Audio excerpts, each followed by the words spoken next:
তোমরা কারা কারা রোম্যান্টিক মুভি দেখতে পছন্দ করো? আমি জানি তোমরা সবাই বেশিরভাগটাই রোম্যান্টিক দেখতে পছন্দ করো মুভি। আমি এই একটা রোম্যান্টিক মুভি দেখলাম, আমার অসাধারণ লেগেছে। কারণ আমি রোম্যান্টিক একটু বেশি পছন্দ করি। আমি সব রকম মুভি দেখি। আমি অনেক রকম রোম্যান্টিক দেখেছি, এটাও দেখেছি। এটা ইউনিক একটা রোম্যান্টিক মুভি। তো আমি কতটা রোম্যান্টিক মুভি দেখেছি আমি ওইটা পরের ভিডিওতে বলবো। কি কি মুভি দেখেছি তোমাদেরকে বলবো, সবাই একসাথে আলোচনা হবে পরের ভিডিওতে। কিন্তু আমি এই মুভিটা দেখলাম, তৃষা অন দ্য রক্স। এই মুভিটা তোমরা জাস্ট একবার দেখো, আমি বলছি তোমরা জাস্ট একবার দেখো, তোমরা ফিদা হয়ে যাবে। যদি ভালো না লাগে আমাকে আনসাবস্ক্রাইব করে দেবে, কিন্তু জাস্ট তোমরা একবার দেখো। যদি তোমরা লাভ স্টোরি পছন্দ করো তো তাহলে দেখো, খুব ভালো লাগবে। মুভিতে তৃষা নামে একটি মেয়ে রয়েছে, আমি জাস্ট ওর ফ্যান হয়ে গেছি। এতটা কিউট, এতটা ইনোসেন্ট, এতটা কিউট লেগেছে নায়িকাটাকে।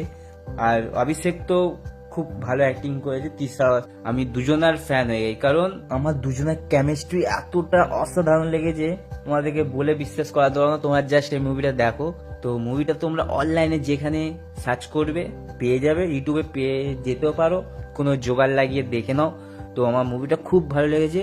যদি এরকমই লাভ স্টোরি মুভি দেখতে পছন্দ করো তো আমাকে সাবস্ক্রাইব করো। এর পরের ভিডিও আসছে, তো ওখানে আমি আরো অনেক কটাই লাভ স্টোরির মুভি বলবো। তো ওইগুলো অত্যাধিক ভালো হতে চলেছে, কারণ ওই লেভেলের লাভ স্টোরি মুভি তোমরা দেখোনি, ইউনিক কনসেপ্টের গল্প। তো এই গল্পগুলো তোমরা আগেও দেখোনি, পরেও দেখবে না, কারণ মুভি একবারই হয়। তো আমাকে সাবস্ক্রাইব করো।